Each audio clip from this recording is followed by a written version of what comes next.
Hi everyone, welcome to T-SAT classes. మనకి ఈ social ఎక్స్క్లూషన్లో భాగంగా ముఖ్యంగా లింగ అసమానతలు ఏదైతే ఉందో అంటే inequalities on the basis of gender ఏదైతే ఉందో ఆ బేసిస్ మీదుగా చూసినప్పుడు మనం ఎన్సీఆర్బీ డేటాను కూడా చూడవలసి ఉంటుందండి. ఎన్సీఆర్బీ అంటే NCRB stands for national crime records bureau, జాతీయ నేర గణాంక సంస్థ. అంటే ఒక సంవత్సర కాలంలో క్యాలెండర్ ఇయర్లో, ఇది ఎప్పుడు కూడా క్యాలెండర్ ఇయర్లో గణించడం అనేటువంటి జరుగుతుందండి. ఈ సంవత్సర కాలంలో జరిగినటువంటి నేరాలన్నింటినీ కూడా దేశవ్యాప్తంగా జరిగినటువంటి నేరాలు ఏదైతే ఉన్నాయో ఆ నేరాలన్నింటినీ కూడా ఒకసారిగా వాటిని గణించడం అనేటువంటి జరుగుతుంది. వాటిని కేటగిరీ వైజ్ చేస్తారు. ఆ కేటగిరీ వైజ్ చేసి దొంగతనాలు అనేటువంటివి ప్రీవియస్ ఇయర్తో పోల్చి అవి ఓవరాల్ క్రైమ్ రేట్ పెరిగిందా తగ్గిందా, దొంగతనాలు అనేటువంటివి పెరిగాయా తగ్గాయా, మహిళలపై హింస అనేటువంటిది పెరిగిందా తగ్గిందా, ఇలాంటి అనాలిసిస్ అనేటువంటిది మనకి దొరుకుతుందండి. ఈ డేటా ఎన్సీఆర్బీ డేటా అనేటువంటిది దేనికోసం ఉపయోగపడుతుందంటే నేషనల్ పోలీస్ రీసెర్చ్ బ్యూరో ఎన్పిఆర్బి వాళ్ళు దీన్ని ఉపయోగించుకుంటారు. ఈ ఎన్సీఆర్బీ డేటాని ఎవరు ఉపయోగించుకుంటారంటే నేషనల్ పోలీస్ రీసెర్చ్ బ్యూరో వాళ్ళు దీన్ని ఉపయోగించుకోవడం అనేటువంటిది కనిపిస్తుందండి. అయితే మరి నేషనల్ పోలీస్ రీసెర్చ్ బ్యూరో అనేటువంటిది మరి ఏం చేస్తుంది? అది అంటే ఈ డేటాను ఉపయోగించి క్రైమ్ ట్రెండ్ అనేటువంటిది ఏ విధంగా ఉంది, అలాగే క్రిమినాలజీ అని చెప్పి ఒక సెపరేట్ సబ్జెక్ట్ ఉన్నదండి. ఆ క్రిమినాలజీలో ఏ వయసు వారు నేరాలు అనేటువంటిది ఎక్కువగా చేస్తున్నారు, అక్కడ నేరస్తుల యొక్క సైకాలజీ ఏంటి, వాళ్ళ యొక్క ఏజ్ ప్రొఫైల్ ఏంటి, ఏ నేరాలు ఎలా గణాంకం లెక్కించుతున్నారు అని ఓవరాల్గా రీసెర్చ్ చేయడం అనేటువంటి జరుగుతుంది. కాబట్టి ప్రతి సంవత్సరం చేసేటువంటి ఎన్సీఆర్బీ రిపోర్ట్స్ అనేటువంటివి చాలా ఇంపార్టెంట్. అలాగే మనకి ఎగ్జామినేషన్ పాయింట్ ఆఫ్ వ్యూలో కూడా దీన్ని అడిగేటువంటి అవకాశం ఉందండి. ఇది కాస్త లేట్గా రిలీజ్ అయిందండి. ఇది ఏం చేస్తారు అంటే ప్రీవియస్ ఇయర్ ఏదైతే ఉందో ఆ ప్రీవియస్ ఇయర్లో జరిగినటువంటి మొత్తం నమోదైనటువంటి వివరాలన్నీ కూడా వాళ్ళు లెక్కిస్తుంటారు దేశవ్యాప్తంగా జరిగినాయి. కాబట్టి ప్రీవియస్ ఇయర్ది లెక్కించడం జరుగుతుంది. నెక్స్ట్ ఇయర్ రిలీజ్ అవుతుంది. ఈసారి రావాల్సినటువంటి రిపోర్ట్ బాగా డిలే అవ్వడం వలన మనకి జనవరి 2025లో ఎన్సీఆర్బీ రిపోర్ట్ లేటెస్ట్ది రిలీజ్ కావడం అనేటువంటి జరిగిందండి. ఇది 2024 సంవత్సరానికి సంబంధించినటువంటి నివేదిక. అయితే దీన్ని రిలీజ్ చేస్తున్నటువంటి ఆర్గనైజేషన్ ఏది అంటే ఎన్సీఆర్బీ అనుకున్నాం. ఈ ఎన్సీఆర్బీ అనేటువంటిది 11 మార్చ్ 1986లో దీన్ని స్థాపించారు. 1986 మార్చి 11వ తారీఖున దీన్ని స్థాపించారు. దీని యొక్క ప్రధాన కార్యాలయం న్యూఢిల్లీలో ఉంది. న్యూఢిల్లీలో దీని యొక్క ప్రధాన కార్యాలయం మనకు కనిపిస్తుంది. న్యూఢిల్లీలో ఎన్సీఆర్బీ ఎక్కడ ఉంటుంది అంటే న్యూఢిల్లీలో ఉంటుంది. ఎప్పుడు స్థాపించారు అంటే 1986లో స్థాపించారు. మరి దాని యొక్క నినాదం ఏంటి, దాని యొక్క ట్యాగ్ లైన్, ఈ సంస్థ యొక్క నేషనల్ క్రైమ్ రికార్డ్స్ బ్యూరో యొక్క జాతీయ నేర గణాంక సంస్థ యొక్క ట్యాగ్ లైన్ ఏంటి అంటే empowering police with information technology. ఐటీతో ఈ యొక్క పోలీస్ వ్యవస్థను బలోపేతం చేయడం అనేటువంటిది దీని యొక్క ట్యాగ్ లైన్గా మనం చెప్తాం. సో ఈ విధంగా మనకు అవసరమైనటువంటి ముందు సంవత్సరంలో జరిగినటువంటి నేరాల యొక్క వివరాలన్నీ కూడా ఈ సంస్థ కంపైల్ చేసి ఇస్తుంది. అయితే ఇక్కడ ఈ సంస్థ యొక్క పనితీరు ఏ విధంగా ఉంటుంది, అలాగే ఈ గణాంకాలు ఎలాగా సేకరిస్తారనేటువంటి విషయాన్ని కనుక మనం చూసినట్లయితే మొదట మనకు కనిపించేది డీసీఆర్బీ అండి. డీసీఆర్బీ అంటే జిల్లా నేర గణాంక సంస్థ, district crime records bureau. District crime records bureau ఇది ప్రతి జిల్లాకి ఒకటి ఉంటుందండి. అయితే ఇప్పుడు పోలీస్ స్టేషన్ స్థాయిలో ఎఫ్ఐఆర్ నమోదు చేయడం అనేటువంటిది జరుగుతుంది. ఎఫ్ఐఆర్ అంటే కేసు రిజిస్టర్ అయినట్టుగా చెప్పాలి. ఎఫ్ఐఆర్ అంటే ప్రాథమిక సమాచార నివేదిక, ఫస్ట్ ఇన్ఫర్మేషన్ రిపోర్ట్. అంటే పోలీస్ స్టేషన్కి వెళ్ళినటువంటి ప్రతి కంప్లైంట్ కూడా ఎఫ్ఐఆర్ అయ్యేటువంటి అవకాశం లేదు. అందులో నిజ నిర్ధారణ జరిగిన తర్వాత ప్రాథమిక విచారణ చేసి ఆ ప్రాథమిక విచారణలో ఎఫ్ఐఆర్ నమోదు చేస్తారు. దాన్ని ఏమంటారంటే కేసు రిజిస్ట్రేషన్ అని అంటారు. ఒక్కసారి ఎఫ్ఐఆర్ కేసు గనక రిజిస్టర్ అయినట్లయితే ఆ రికార్డ్ అనేటువంటిది పోలీస్ స్టేషన్లో అది రికార్డ్ చేయబడి ఉంటుంది, అక్కడ భద్రపరచబడుతుందండి. అయితే ఈ యొక్క సమాచారం అంతా కూడా పోలీస్ స్టేషన్లో, అంటే ఒక జిల్లాలో ఉన్నటువంటి పోలీస్ స్టేషన్లో ఉన్నటువంటి సమాచారం అంతా కూడా ఏమవుతుందంటే ఈ జిల్లా హెడ్ క్వార్టర్స్లో ఉన్నటువంటి DCRBలకి వెళ్తుంది. ఆ ప్రీవియస్ ఇయర్లో జరిగినటువంటివన్నీ కూడా DCRBకి వెళ్తుందండి. ఇలాగ రాష్ట్రంలో ఉన్నటువంటి మొత్తం అన్ని జిల్లాల్లో జరిగినటువంటి నేరాలు ఏజ్ ప్రొఫైల్ వైజు, నేరాల వైజు, ఇవన్నీ కూడా అంటే ఇంతకుముందు మనకి ఐపీసీ ఉన్నది కాబట్టి ఐపీసీ ప్రకారం ఏ నేరాలు అనేటువంటి నమోదు చేయబడ్డాయి. ఇవన్నీ కూడా ప్రస్తుతం భారతీయ న్యాయ సంహిత వచ్చింది. భారతీయ న్యాయ సంహిత ప్రకారం అలాగే స్టేట్ లోకల్ లాస్ ఏదైతే ఉన్నాయో SLL ప్రకారమో వీటి ప్రకారం నమోదయ్యేటువంటి మొత్తం కేసులన్నీ కూడా DCRBకి వెళ్తాయండి. మొత్తం రాష్ట్రంలో ఉన్నటువంటి ఈ జిల్లాల సమాచారం అంతా కూడా ఎక్కడికి వెళ్తుంది అంటే స్టేట్ క్రైమ్ రికార్డ్స్ బ్యూరోకి వెళ్తుంది, SCRBకి వెళ్తుంది. అంటే మన రాష్ట్రాల్లోనూ కేంద్రపాలిత ప్రాంతాల్లో ఉన్నటువంటి ఆ యొక్క హెడ్ క్వార్టర్స్ ఏదైతే ఉన్నాయో వాటి దగ్గరికి ఆ రిపోర్ట్ వెళ్తుందండి. ఇలా దేశంలో ఉన్నటువంటి అన్ని రాష్ట్రాల నుంచి కేంద్రపాలిత ప్రాంతాల నుంచి వచ్చినటువంటి రిపోర్టు జాతీయ నేర గణాంక సంస్థ అయినటువంటి NCRBకి వెళ్తుంది. సో ఇప్పుడు వీళ్ళు ఏం చేస్తారు, ఈ రిపోర్ట్ని మనకి జిల్లాల వారీగా, రాష్ట్రాల వారీగా, అలాగే జాతీయ స్థాయిలో ఒకటి ఏజ్ ప్రొఫైల్ చూస్తారండి. ఏ ఏజ్ వాళ్ళు ఎక్కువగా నేరాలు చేస్తున్నారు, అలాగే ఏ సెక్షన్ ప్రకారం ఐపీసీ ప్రకారం వస్తుందా. ఇండియన్ పీనల్ కోడ్ 1860 అండి, ఇది ఇండియన్ పీనల్ కోడ్ 1860లో తీసుకొచ్చారు. దాని స్థానంలో తీసుకొచ్చినటువంటి 2023లో తీసుకొచ్చినటువంటి ఈ యొక్క కొత్త చట్టం ఏది అంటే భారతీయ న్యాయ సంహిత BNS చట్టం వచ్చింది. అలాగే మనకి స్టేట్ లోకల్ లాస్ ఏదైతే ఉన్నాయో స్పెషల్ లోకల్ లాస్ ఈ రాష్ట్రంలో వీటి ప్రకారం ఏ సెక్షన్ల ప్రకారం నేరాలు నమోదయ్యాయి. ఇవి కాకుండా మళ్ళీ కేటగిరీ వైజ్ అండి, అంటే దొంగతనాలు, సైబర్ నేరాలు, లేకపోతే మహిళలపై జరిగేటువంటి నేరాలు, పోక్సో నేరాలు అంటే చిన్నపిల్లలపై జరిగేటువంటి నేరాలు, గృహహింస, ఇలాంటి నేరాలన్నీ కూడా కేటగిరీ వైజు మొత్తం అంతా కూడా డేటా తీసుకోవాల్సి ఉంటుంది. అయితే అభ్యర్థులు ఇక్కడ ఒక విషయం గమనించుకోవాలండి. ఏంటి ఆ విషయం అంటే మీరు సాధారణంగా ప్రభుత్వ ఉద్యోగానికి వెళ్ళినప్పుడు అక్కడ సర్టిఫికేట్ వెరిఫికేషన్ టైంలో అటెస్టేషన్ సర్టిఫికేట్ చేసిస్తారు. అందులో మీపై కేసు నమోదు చేయబడిందా అని అడుగుతారు, లేదా మీపై ఏమైనా క్రిమినల్ కేసులు పెండింగ్ ఉన్నాయా, లేదా కోర్టు చేత మీరు ఏమన్నా క్రిమినల్ కేసులో శిక్షించబడ్డారా అని చెప్పేసి మిమ్మల్ని ప్రశ్నలు అడుగుతూ ఉంటారు. అడిగినప్పుడు సాధారణంగా ఏమనుకుంటారంటే ఎక్కడో మూల పోలీస్ స్టేషన్లో ఎవరికి తెలుస్తుందిలే అని చెప్పి మీరు తప్పుడు సమాచారం ఇచ్చినట్లయితే ఇది జాతీయ స్థాయి వరకు దాని యొక్క సమాచారం ఉంటుంది. తప్పుడు సమాచారం పనిచేయదు. కారణం ఏమిటి అంటే మీరు ఎప్పుడైతే ఇక్కడ FIR అనేటువంటిది నమోదైందో దాని యొక్క వివరాలు జాతీయ స్థాయి వరకు అవి ఉంటాయి. అది మీ బ్యాక్గ్రౌండ్ వెరిఫికేషన్ అయినప్పుడు ఆ యొక్క స్పెషల్ ఇంటెలిజెన్స్ బ్యూరో వాళ్ళు SIB వాళ్ళు మీ యొక్క బ్యాక్గ్రౌండ్ వెరిఫికేషన్ చేస్తారు. ఆ వెరిఫికేషన్ చేసినప్పుడు ఆ వివరాలు అనేటువంటి తెలిస్తే తప్పుడు సమాచారం ఇచ్చినందుకు మీ ఉద్యోగం కోల్పోవాల్సి ఉంటుంది. మరి సార్ కేసు నమోదైంది కానీ శిక్ష పడలేదు, పర్వాలేదు చెప్పండి, ఇలాగా కేసు నమోదైంది శిక్ష ఇంకా పడలేదు, లేదా అది కొట్టేయడానికి అవకాశం ఉంది, కేసు పెండింగ్లో ఉంది, అది వివరాలు ఏదైతే ఉందో అది చెప్పాలి. ఎక్విటల్ అయిందనుకోండి ప్రాబ్లమే లేదు. ఒకవేళ కన్విక్షన్ అయితే కనుక క్రిమినల్ కేసులో గవర్నమెంట్ జాబ్స్ అనేటువంటివి రావు. ఒకవేళ కేసు ట్రయల్లో ఉన్నదనుకోండి, కేసు ట్రయల్లో ఉందని చెప్పడం వలన కూడా మీకు ప్రమాదం లేదు, దానికి వేరే మార్గం ఉంటుంది. కాకపోతే ఈ వివరాలు క్రైమ్స్ ఏదైతే ఉన్నాయో ఈ క్రైమ్స్ అనేటువంటివి నమోదు చేయబడతాయి. ఓకే అండి. మరి దేశంలో ఉన్నటువంటి మొత్తం నేరాల రేటు ఏ విధంగా ఉంది అనేటువంటి చూస్తే ఈ ప్రస్తుత నివేదిక ప్రకారము ప్రతి లక్ష మందికి 445.9 సంఘటనలు అనేటువంటివి జరుగుతున్నాయి. అంటే అక్కడ సంఘటనలు కనుక రేటు చూసుకున్నట్లయితే లక్షకు 445.9 సంఘటనలు అనేటువంటివి మనకు కనిపిస్తున్నాయి.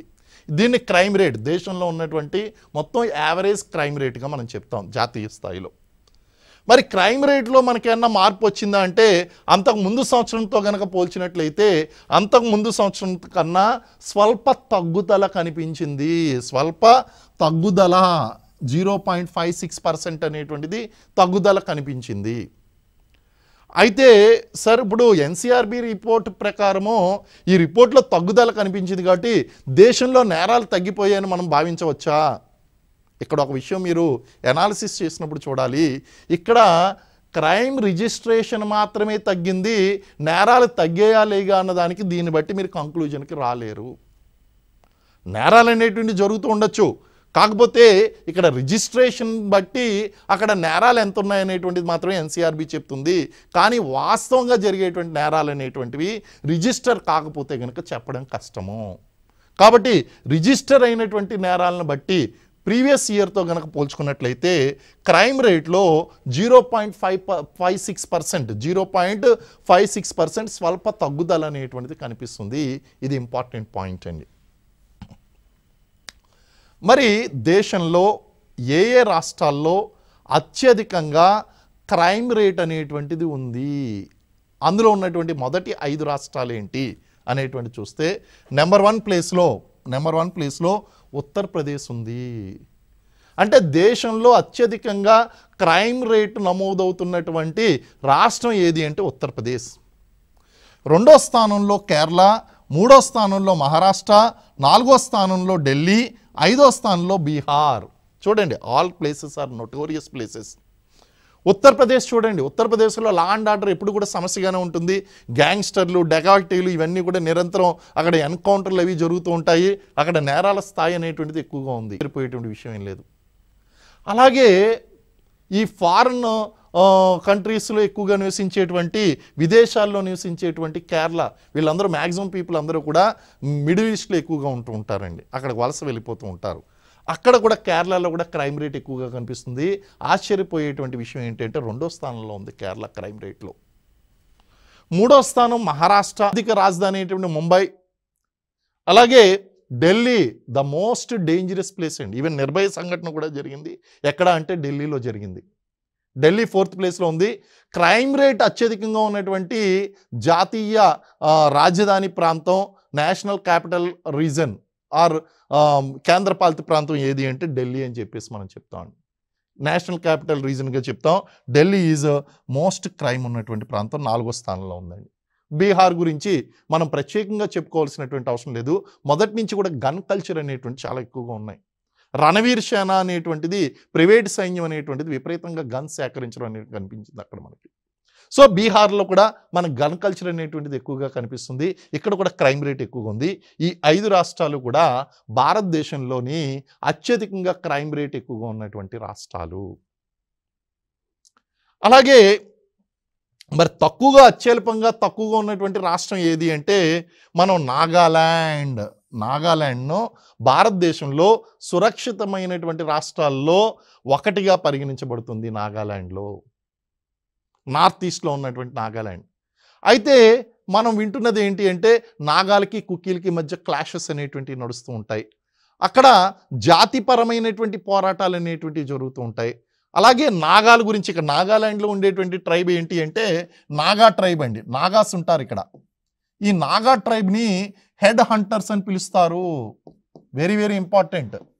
హెడ్ హంటర్స్ అంటే కపాలాల వేట. వీళ్ళు శత్రువుల యొక్క తలలను నరుక్కుని వస్తారండి. ఆ నరికినటువంటి తలలను ఇంటి ముందర వాళ్ళు వేలాడదీస్తారు.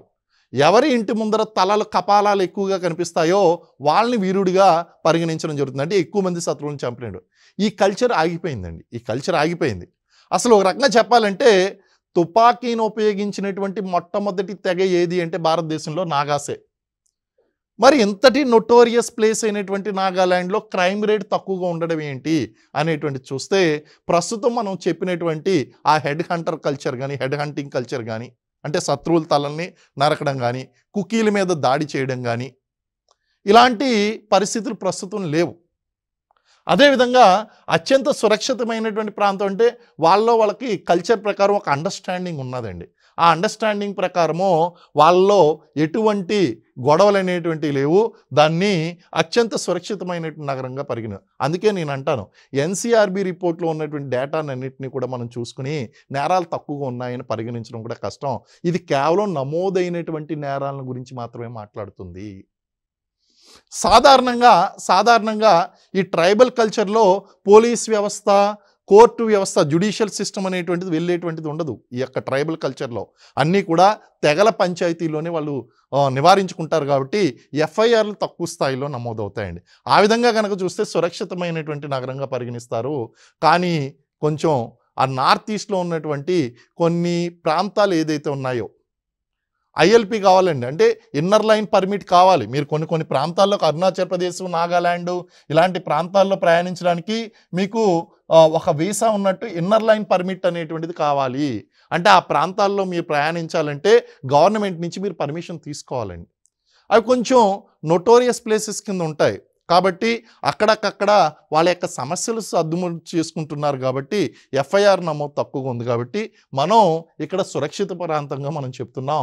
కానీ ఇక్కడ సురక్షిత ప్రాంతంగా పేర్కొన్నంత మాత్రాన అది పూర్తి సురక్షిత ప్రాంతంగా కన్సిడర్ చేయడానికి లేదు.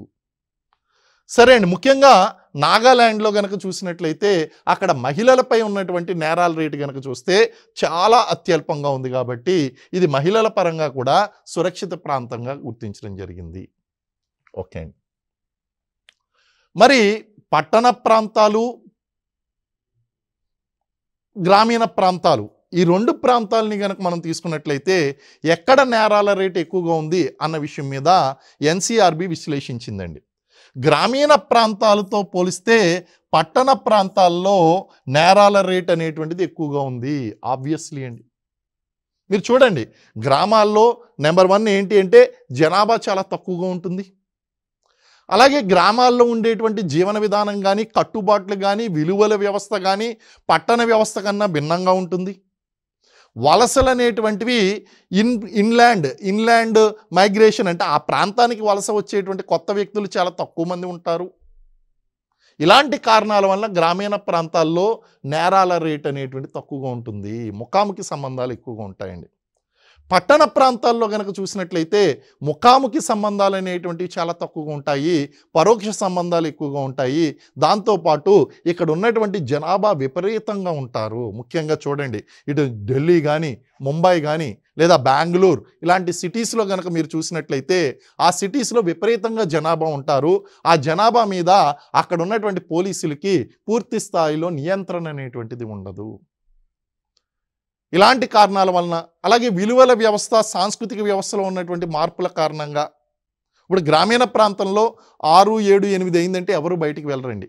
కానీ ఇక్కడ పట్టణ ప్రాంతంలో కనుక చూస్తే 24/7 పనిచేసేటువంటి కంపెనీలు, స్త్రీలు బయటికి వెళ్ళవలసినటువంటి అవసరాలు ఏర్పడ్డాలు, అలాగే ఇక్కడ వలస వచ్చేటువంటి వ్యక్తుల మీద పూర్తి స్థాయి నియంత్రణ లేకపోవడం, పర్యవేక్షణ లేకపోవడం, ఇలాంటి కారణాల వలన మనకి పట్టణ ప్రాంతాల్లో నేర నమోదు అనేటువంటి చాలా ఎక్కువగా ఉంది. నేరాల స్థాయి అనేటువంటిది కూడా ఎక్కువగా ఉంది. ఇటు దిశా సంఘటన కానీ, హైదరాబాద్లో జరిగినటువంటి మనకి దిశా సంఘటన జరిగింది, అభయ సంఘటన జరిగింది, ఢిల్లీలో జరిగినటువంటి నిర్భయ సంఘటన, ఇవన్నీ గ్రామీణ ప్రాంతాల్లో జరిగినటువంటి సంఘటనలు కాదు, ఇవన్నీ కూడా పట్టణ ప్రాంతాల్లో జరిగినటువంటి సంఘటనలు. సో పట్టణ ప్రాంతాల్లో ఆబ్వియస్లీ నేరాల రేట్ అనేటువంటిది ఎక్కువగా ఉంది. సరే, క్రైమ్ కేటగిరీ ప్రకారం మనం చూసినట్లయితే ఏ కేటగిరీల్లో ఏ విధంగా ఈ ట్రెండ్ అనేటువంటిది నడుస్తుంది అనేటువంటి చూస్తే మనకి దొంగతనాలు అనేటువంటి చూస్తే దొంగతనాల విషయంలో మనకి క్రైమ్స్ అన్నిటికంటే ఎక్కువగా జరుగుతున్నది ఏది అంటే దొంగతనాలు చాలా ఎక్కువగా ఉంటుంది. అత్యంత ప్రబలమైనటువంటి ఎక్కువగా జరిగేటువంటి నేరంగా దొంగతనం నిలిచిందండి. అలాగే దోపిడీలు, దాడులు, డెకాయిటీస్ అండి, అటాక్స్, దోపిడీ, దాడి చేయడం, అది చూస్తే ఫ్రీక్వెన్సీ పరంగా చూస్తుంటే చాలా తరచుగా జరుగుతున్నాయి. దొంగతనం తరువాత ఎక్కువగా జరిగేటువంటిది ఏది అంటే దోపిడీ మరియు దాడి, డెకాయిటీలు ఎక్కువగా జరుగుతున్నాయి. అయితే అందరూ భావిస్తున్నట్టుగా అత్యాచారం మొదటి స్థానంలో ఉంటుంది అనుకుంటున్నారు. అత్యాచారం మొదటి స్థానంలో లేదు, అత్యాచారం అనేటువంటిది తర్వాత స్థానంలో ఉంది. కానీ గత సంవత్సరంతో గనక పోల్చినట్లయితే, ప్రీవియస్ ఇయర్తో గనక పోల్చినట్లయితే ప్రస్తుత నివేదికలో మనకి 1.1% పెరిగింది. అత్యాచారం కేసులు అనేటువంటివి 1.1% అనేటువంటివి పెరిగాయండి. అలాగే కిడ్నాపుల విషయం దగ్గరికి వచ్చేసరికి, ఎత్తుకుపోవడం, బంధించడం, కిడ్నాప్ అండ్ అబ్డక్షన్ అంటాం, ఆ విషయం దగ్గరికి వచ్చేసరికి ఇవి చాలా విపరీతంగా పెరిగిపోయాయి. 5.1% పెరిగిందండి. కిడ్నాప్ అండ్ అబ్డక్షన్ అనేటువంటిది చాలా ఎక్కువగా పెరిగింది. అయితే ఇక్కడ మనం ఒక విషయం గుర్తుపెట్టుకోవాలండి. మహిళల మీద అత్యధికంగా జరుగుతున్నటువంటి నేరం ఏది? చాలా ఎగ్జామ్లో చాలా ఎక్కువగా అడిగేటువంటి అవకాశం ఉందండి. చాలామంది ఏమనుకుంటారంటే అత్యాచారం అంటారు. కాదు, మహిళల మీద అత్యధికంగా జరుగుతున్నటువంటి నేరం గృహహింస, డొమెస్టిక్ వైలెన్స్ అండి. మరి తర్వాత స్థానంలో ఏది ఉంది? కిడ్నాప్ అండ్ అబ్డక్షన్ ఉంది. మరి మూడో స్థానంలో ఏది ఉంది అంటే అత్యాచారం ఉందండి. మూడో స్థానంలో, నాలుగో స్థానంలో ఎవ్రీ ఇయర్ మారుతూ ఉంటుంది. సో మనకి అత్యాచారం తర్వాత ఉన్నదండి, గృహహింస మరియు కిడ్నాప్ అండ్ అబ్డక్షన్ తర్వాత ఉన్నదండి ఇది. సో గృహహింస ఎక్కువగా జరుగుతుంది. అలాగే మహిళలపై ఎక్కువగా నేరానికి పాల్పడేటువంటి వారు ఎవరు అని అడిగారు. గతంలో కూడా ఈ ప్రశ్న అడగడం జరిగింది. ఇప్పుడు కూడా ఈ యొక్క నివేదిక ప్రకారం కనుక చూసినట్లయితే మహిళల మీద అత్యధికంగా ఈ యొక్క నేరాలకు పాల్పడేటువంటి వాళ్ళు ఎవరు అని చూస్తే కనుక స్వంత కుటుంబ సభ్యులు, family members and known members మొదటి స్థానంలో ఉన్నారు. మొదటి స్థానంలో ఉన్నటువంటి వాళ్ళు family members and known members. అంటే పరిచయస్తులే ఎక్కువగా ఉన్నారు. పరిచయస్తులు కానిటువంటి వాళ్ళు కాదు, పరిచయస్తులే ఆ యొక్క నేరానికి ఎక్కువగా పాల్పడుతున్నారు. సో తర్వాత స్థానంలో కనుక చూసుకున్నట్లయితే అపరిచితులు వీళ్ళు వాళ్ళు ఉంటారండి. అంటే పరిచయం లేనటువంటి వాళ్ళు ఉంటారు. కానీ మొదటి స్థానంలో మాత్రం కుటుంబ సభ్యులు మరియు పరిచయస్తులు ఉంటారు. మహిళల మీద ఇంకా ఎక్కువగా జరిగేటువంటి నేరాలు ఏవి అంటే ఈ యొక్క మహిళల గౌరవానికి భంగం కలిగించే విధంగా ప్రవర్తించడం. సో వీటన్నిటిని అడ్డుకోవడం కోసం మనకి మహిళల గురించి అనేక చట్టాలు తీసుకుని వచ్చారండి. మనకి పని స్థలాల్లో మహిళలను ఆ యొక్క లైంగిక వేధింపుల నుంచి కాపాడడం కోసం తీసుకొచ్చినటువంటి చట్టం ఏది అంటే prevention of sexual harassment act at work places అండి, పాష్ యాక్ట్ అంటాం. దీన్ని 2012 సంవత్సరంలో తీసుకుని వచ్చారండి. 2012లో దీన్ని తీసుకురావడం జరిగింది. అంటే పని ప్రదేశాల్లో మహిళలను లైంగికంగా వేధించడం నుంచి కాపాడేటువంటి చట్టం. అలాగే వీళ్ళ మీద గృహహింస ఎక్కువగా జరుగుతుంది అన్నాం. So protection of women from domestic violence act, గృహహింస నుంచి స్త్రీలను కాపాడేటువంటి చట్టము 2005. అదేవిధంగా చిన్నపిల్లలు 18 సంవత్సరాల కన్నా తక్కువ వయసు ఉన్నటువంటి బాలికలు మరియు బాలురు వీళ్ళ మీద ఎక్కువగా జరుగుతున్నాయండి. దాన్ని ఏ చట్టం అన్నా అంటే POCSO, prevention of child sexual offences act, POCSO act 2012. దాంతోపాటు మనకి నిర్భయ సంఘటన జరిగిన తర్వాత నేర న్యాయ సవరణ చట్టము, క్రిమినల్ అమెండ్మెంట్ యాక్ట్ లేదా నిర్భయ యాక్ట్ దీన్ని తీసుకురావడం జరిగింది 2013లో. అంటే 2012 డిసెంబర్లో మనకి ఈ యొక్క సంఘటన జరిగింది. ఏది? నిర్భయ సంఘటన జరిగింది ఢిల్లీలో. తర్వాత మనకి జస్టిస్ జేఎస్ వర్మ కమిషన్ యొక్క అధ్యక్షతన నేర చట్టంలో ఉన్నటువంటి లోపాలన్నింటినీ సవరిస్తూ ఒక చట్టాన్ని తీసుకుని రావడం జరిగింది. దాన్నే మనం ఏమన్నామంటే నేర న్యాయ సవరణ చట్టం అన్నామో 2013 సంవత్సరంలో తీసుకుని వచ్చామండి. ఇవన్నీ కూడా లేటెస్ట్ యాక్ట్, మహిళలకు ఉపయోగపడుతున్నటువంటి కొత్త చట్టాలు. ఇవి కాకుండా అనేక పురాతన చట్టాలు కూడా ఉన్నాయండి. ఆ పాత చట్టాలన్నీ కూడా మహిళల గౌరవానికి భంగం కలిగించకుండా ఉండేటువంటి చట్టము 1986, the abolition of indecent projection of women 1986. ఇలాంటి చట్టాలన్నీ కూడా మహిళల ఆత్మగౌరవాన్ని కాపాడడం లేదా మహిళలకు కార్యాలయాల్లో జరిగేటువంటి ఆ యొక్క లైంగిక వేధింపుల నుంచి, గృహహింస నుంచి, అలాగే చిన్నపిల్లల మీద జరిగేటువంటి లైంగిక నేరాల నుంచి, అలాగే నిర్భయ లాంటి సంఘటనల నుంచి రక్షణ కల్పించడం కోసం ప్రభుత్వం ఎప్పటికప్పుడు కొన్ని స్పెషల్ చట్టాలు అనేటువంటివి తీసుకుని వస్తుంది. వీటిని SLLs అని చెప్పేసి మనం పేర్కొన్నాం. దీంతో పాటు ప్రభుత్వం ఏం చేసింది అంటే ఆ పాత చట్టాలు ఏదైతే ఉన్నాయి CRPC కానీ IPC కానీ వీటినన్నిటినీ కూడా ఇండియన్ ఎవిడెన్స్ యాక్టు వీటినన్నిటినీ చేంజ్ చేసి వీటి స్థానంలో మనకి భారతీయ న్యాయ సంహిత, భారతీయ సాక్ష్యాధార, భారతీయ నాగరిక సురక్షా సంహిత ఇలాంటి చట్టాలన్నీ కూడా మనకి తీసుకురావడం అనేటువంటిది జరిగింది. ఈ విధంగా మనం ఈ నేర నమోదు సంస్థ తీసుకొచ్చినటువంటి డేటాలను ఎప్పటికప్పుడు విశ్లేషిస్తూ కొత్త కొత్త చట్టాలను చట్టాలలో మార్పులు అనేటువంటివి తీసుకుని వస్తున్నాం, కొత్త చట్టాలు అనేటివి తీసుకొస్తున్నాం. ఇది ఈరోజు ఎన్సీఆర్బి నివేదిక మీద ఉన్నటువంటి ముఖ్యమైనటువంటి సమాచారం. మళ్ళీ నెక్స్ట్ ఎపిసోడ్లో మరింత సమాచారంతో మనం కలుసుకుందాం. Thank you very much.